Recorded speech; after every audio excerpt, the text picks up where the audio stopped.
you can see there that Alex Peroni is getting out of the car in the background.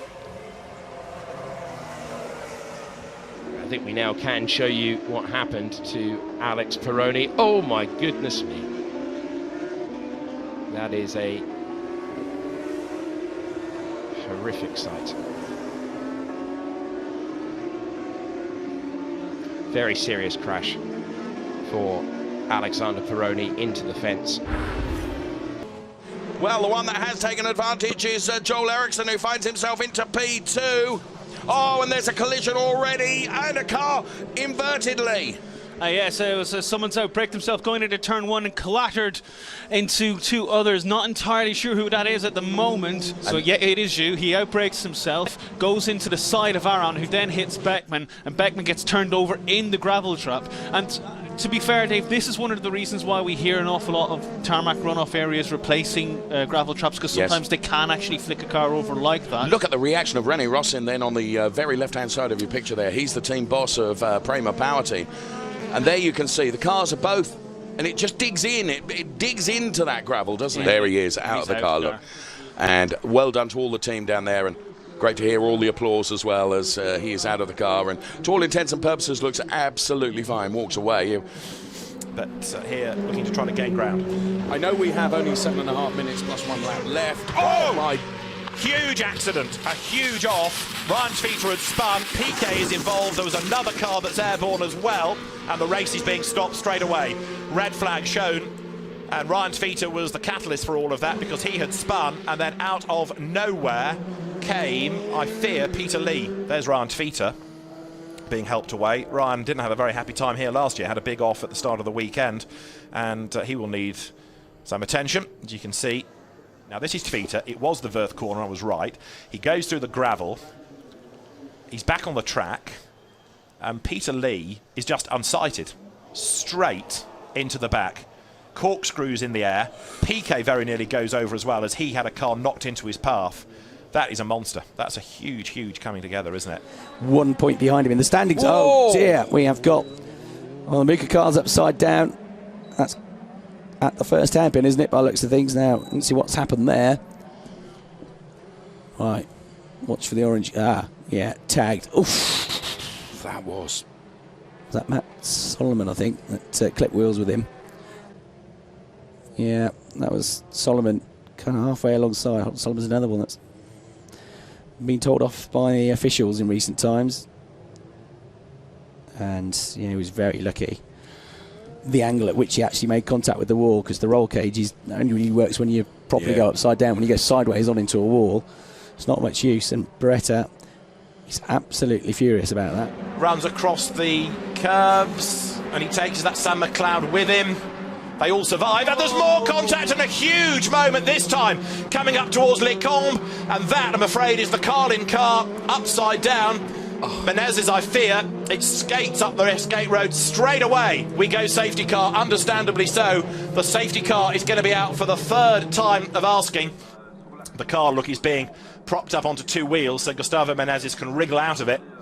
And the medical team there, very, very quickly indeed, one hopes, was already out of it before it was dropped down onto the ground. That's the normal procedure, that they let the driver out. No, it wasn't. Blimey. I'm astonished.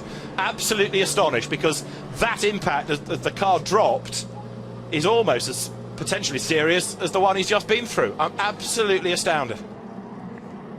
Absolutely astonished. I mean, thankfully, he can walk away from it. It's happened. I'm lost for words after all these years. It's happened.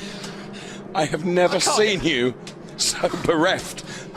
I mean, it's common sense. You don't give the guy another potential back or neck injury by dropping the car on the ground. Let's have a look what happens.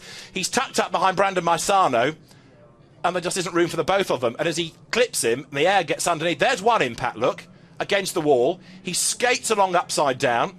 There's a second impact as it comes back down onto the ground. I mean, that's a terrifying situation for the driver. You don't know where you are, what you're going to end up hitting next. Thankfully, it comes to a halt.